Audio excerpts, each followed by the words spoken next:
नमस्कार, मैं हूं राधा राणा और आप देख रहे हैं आरएनबी टाइम्स। बिहार की सियासत में इस समय चुनावी तपिश साफ महसूस की जा सकती है। एक और विपक्ष सरकार को कानून व्यवस्था से लेकर विकास कार्यों तक पर घेर रहे हैं, तो दूसरी ओर जनसुराज के संस्थापक प्रशांत किशोर भी खुलकर मुख्यमंत्री नीतीश कुमार पर हमलावर है। नीतीश कुमार जो करीब 20 वर्षों से सत्ता में है, अब उन्हीं के सामने बड़ी चुनौती बनकर उभर रहे हैं प्रशांत किशोर। जी हाँ, किसान, महंगाई, बेरोजगारी और शिक्षा जैसे मुद्दों को लेकर वे जनता के बीच पहुंच रहे और हर मंच से सरकार पर सीधा वार कर रहे। प्रशांत किशोर ने हाल ही में एक जनसभा के दौरान कहा कि मुख्यमंत्री नीतीश कुमार बीते 2 दशकों से बिहार पर शासन कर रहे हैं, लेकिन अब तक किसानों को उनके फसल का वाजिब मूल्य नहीं मिल सका। उन्होंने स्पष्ट कहा कि धान की बिक्री बीते सालों में 1500 से 1900 रुपए प्रति क्विंटल के बीच होती रही, लेकिन आज भी किसान अपनी उपज को उचित कीमत पर बेचने के लिए संघर्ष कर रहे हैं। उन्होंने आरोप लगाया कि चुनाव के ठीक पहले किसानों को रिझाने की कोशिशें हो रही है, जबकि बीते वर्षों में उनकी समस्याओं को अनदेखी की गई थी। जी हाँ, प्रशांत किशोर ने जनता से अपील करते हुए कहा कि अब समय आ गया है कि जात पात और धर्म के आधार पर नहीं, बल्कि अपने बच्चों के भविष्य को ध्यान में रखकर वोट दिया जाए। उन्होंने कहा कि बिहार की जनता ने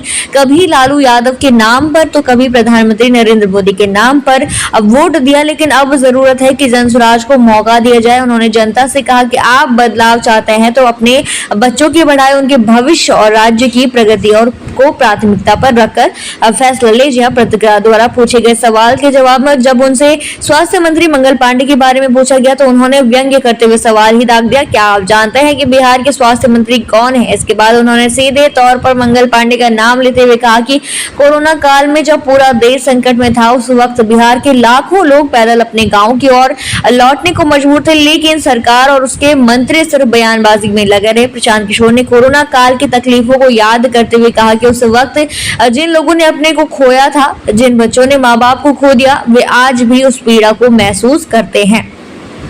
उन्होंने कहा कि स्वास्थ्य व्यवस्था की पोल उस दौर में खुल गई थी, लेकिन नीतीश सरकार ने कोई सबक नहीं लिया। उन्होंने कहा कि जनसुराज का मकसद सिर्फ सरकार बनाना नहीं है, बल्कि एक ऐसा तंत्र खड़ा करना है जहां जनता को जवाबदेही शासन मिले।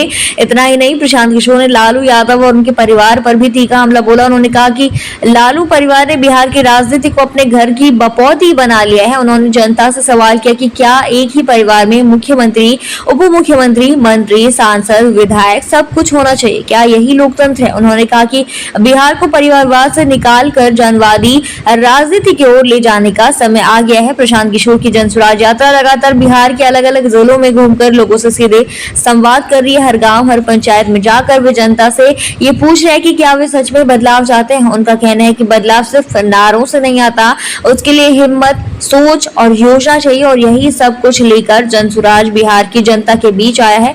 अब देखना ये होगा कि क्या प्रशांत किशोर की आक्रामक रणनीति और जनता से सीधा संवाद उन्हें वो जन समर्थन दिला पाएगा जिसकी उन्हें दरकरार है। जी हाँ, आप क्या सोचते हैं इस पर हमें कमेंट बॉक्स में जरूर बताइए और बने रहिए आरएनबी टाइम्स के साथ ही चैनल को सब्सक्राइब करना न भूलें और हमारी फेसबुक और वेबसाइट के साथ भी जरूर जुड़ें।